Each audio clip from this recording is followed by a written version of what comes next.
안녕하세요. 오늘 여러분께서 보내주신 자료들, 이걸 바탕으로 농업 생산 기반 시설의 비상 대처 계획, 그러니까 EAP에 대해 좀 더 깊이 이야기 나눠보겠습니다. 네, 이게 뭐 저수지나 댐 같은 시설 있잖아요. 거기 문제가 생겼을 때를 대비한 계획인데요. 언뜻 보면 그냥 뭐 정부 문서 같기도 하고 좀 딱딱하게 들릴 수 있지만요. 사실은 우리 동네 안전이랑 아주 밀접한 이야기입니다. 이게 그냥 서류상의 계획으로 끝나는 건지 아니면 진짜 위기 상황에서 뭔가 힘을 발휘할 수 있는 그런 실질적인 대비책인지 그 속을 한번 제대로 들여다보죠. 네, 맞습니다. 이 EAP라는 계획이 왜 필요하고 또 어떤 시설들을 구체적으로 다루는지, 그리고 이제 어떤 과정을 거쳐서 이게 만들어지고 또 계속 관리되는지 그 핵심을 좀 파악하는 게 중요합니다. 단순히 계획이 있다, 이걸 넘어서요, 실제 이게 작동할 수 있느냐, 그 실효성에 좀 주목해서 봐야겠죠? 좋습니다. 그럼 먼저 EAP가 정확히 뭔가요? 그냥 비상계획이다 이렇게 말하기엔 좀 더 복잡한 것 같기도 한데요. 네, 그 EAP는요, 그러니까 자연재해, 뭐 태풍이나 홍수 같은 거요, 아니면 시설이 오래됐다거나 뭐 예상치 못한 사고 같은 걸로요, 저수지, 댐, 방조제, 또 뭐 양수장 같은 이런 주요 농업 기반 시설에 문제가 탁 터졌을 때 인명이나 재산 피해를 어떻게든 최소화하려고 미리 만들어두는 일종의 종합적인 행동 계획이라고 보시면 됩니다. 아, 종합적인 행동 계획이요. 예, 그냥 대응 매뉴얼, 종이 쪼가리가 아니라는 겁니다. 자료들을 쭉 보면요, 위험을 미리 예측하고 평가하는 단계부터 시작을 해요. 그리고 실제 상황이 터졌을 때 필요한 경보 발용, 또 주민 대피, 관련 기관 협조, 그리고 나중에 복구까지 이 전 과정을 다 아우르는 거죠. 핵심은 진짜로 작동하는 시스템을 만드는 데 있어요. 아, 실제 작동하는 시스템이라 그 표현이 되게 와닿네요. 그럼 이 계획은 모든 농업시설에 다 적용되는 겁니까? 아니면 특별히 좀 더 위험하거나 중요한 시설에 집중하는 건가요? 모든 시설에 다 똑같이 적용되는 건 아니고요.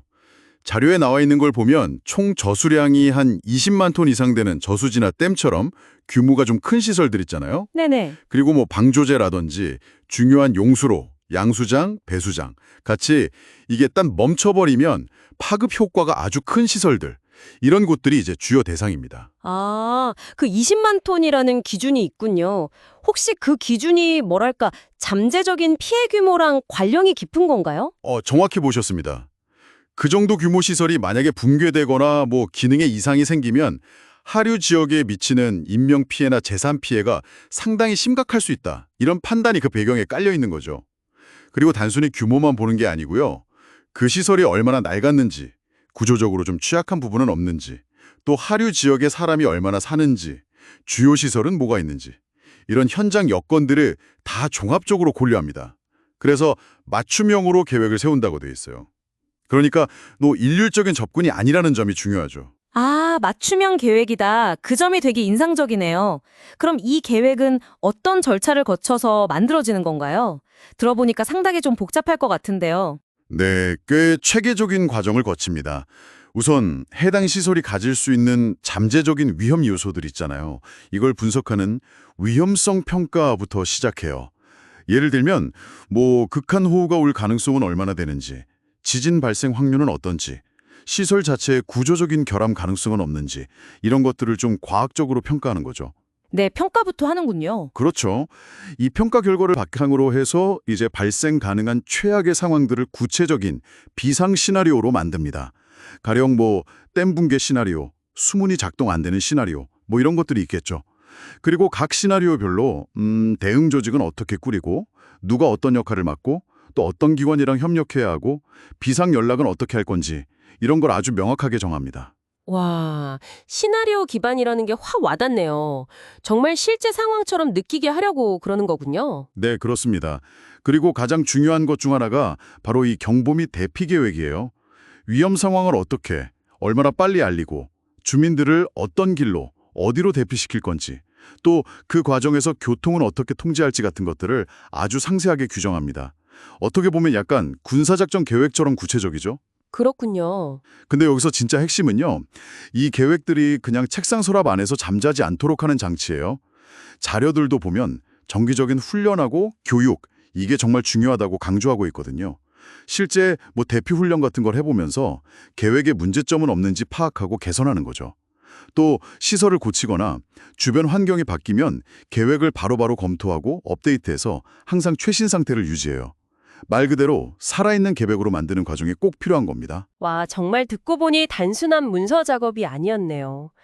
지속적으로 관리하고 훈련하고 이게 다 동반되어야 진짜 의미가 있는 거로군요.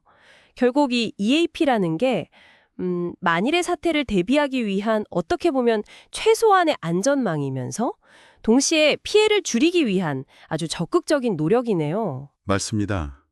계획 수립 그 자체도 물론 중요하죠. 하지만 그보다는 위험을 미리 인지하고 또 대비하고 실제 상황에 대응하는 이 모든 과정에 걸쳐서 관계자들이랑 지역사회가 함께 참여하고 숙지하는 그런 문화를 만드는 것, 이게 EAP의 궁극적인 목표라고 볼 수 있습니다. 단순히 문서를 넘어서는 어떤 준비 태세 그 자체인 셈이죠. 그렇군요. 오늘 이야기를 쭉 듣고 보니까 우리 주변에 있는 시설들의 안전 문제에 대해서 다시 한번 생각해 보게 됩니다. 자, 그럼 마지막으로 이런 질문 한번 던져보고 싶네요. 여러분이 살고 계신 지역의 저수지나 관련 시설들, 이런 비상대처 계획을 과연 얼마나 잘 갖추고 있을까요? 그리고 만약에, 정말 만약에 실제 상황이 닥쳤을 때 나는 어디서 관련 정보를 얻고 또 어떻게 행동해야 할지 미리 한 번쯤 확인해 보시는 건 어떨까 싶습니다.